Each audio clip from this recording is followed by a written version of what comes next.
Jeff Cross with Cleanfax here, and I'm here with Derek Niederquill with 1-800-Water Damage, a Belfour company. And at this time, what we see going on, we have Harvey that's devastated Houston and parts of Texas and other areas as well, and then it moved on. And now we have Irma coming in. So by the time you watch this, Irma may have already happened. But what we want to talk about is how do these large-scale disasters affect restoration contractors? And Derek, you're working with, I heard the comment that you're in charge of Irma, so you got a big job ahead of you. I do, indeed. As one of the brand leaders and brand managers for 1-800-Water Damage, I've been tasked with taking on Irma catastrophe response. My counterpart is there in Harvey, down in Houston. One of the things we've had to do as a company at 1-800-Water Damage is pivot and adapt in a whim's notice. All of our supplies, all of our crews, all of our support was down there in Houston. Nobody saw Irma coming around the corner. And obviously that's a storm system we've been tracking for the past week now.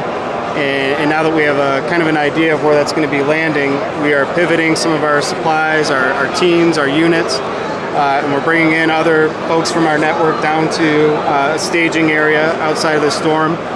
Once that moves through and we know where we're going to land, we're then going to assign our teams to certain areas and attack it accordingly. Yeah, so obviously we're talking here today. Today is September 7th. Irma may cause all kinds of damage. By the time people watch this video interview, it'll be done. Maybe it won't be as bad as we think, but it looks pretty bad right now. People are preparing, not just your network of restoration contractors, but others as well. What are some big picture things you might share with us as to what they can do, maybe not even this time, but thinking of the future when this happens again, to be there to help and be ready for it, to help restore property? Right. For starters, we're here at the Experience Conference. I wish I could convert all 1,500 restorers and cleaners here over to 1-800-Water Damage, because that'd certainly make life a little easier for us. But you could use them. You could. But the number one thing that we're doing right now is communication.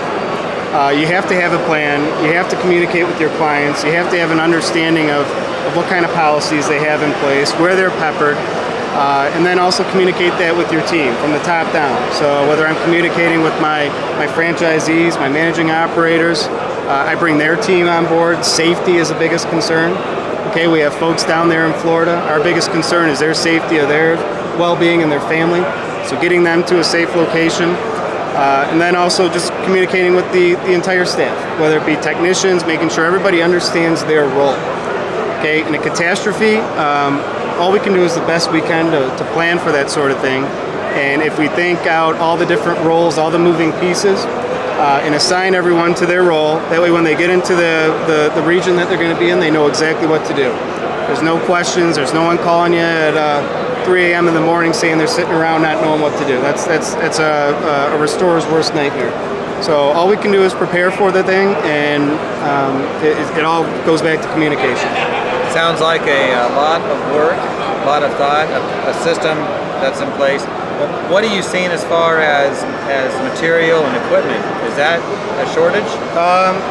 Not for us, for 1-800-Water Damage, because Belfour is our parent company. So obviously we have most equipment in our industry, really, and really strong relationships with all the rental companies. So again, it goes back to communication. Getting all the products, all the consumables mobilized to a central warehouse. You walk into one of our warehouses and you think you're at a big box store. Right. We have somebody sitting there writing down everything. Everything's job costed, so we know we can track our costs on the storm, which a lot of restorers don't do.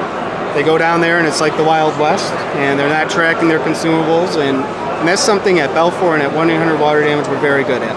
Okay. Well, whoever is down there working or going to be, we hope they're prepared and have the right equipment, and be safe as well. Thank you. All right, thank you, Derek. Yeah, thank you, Jeff.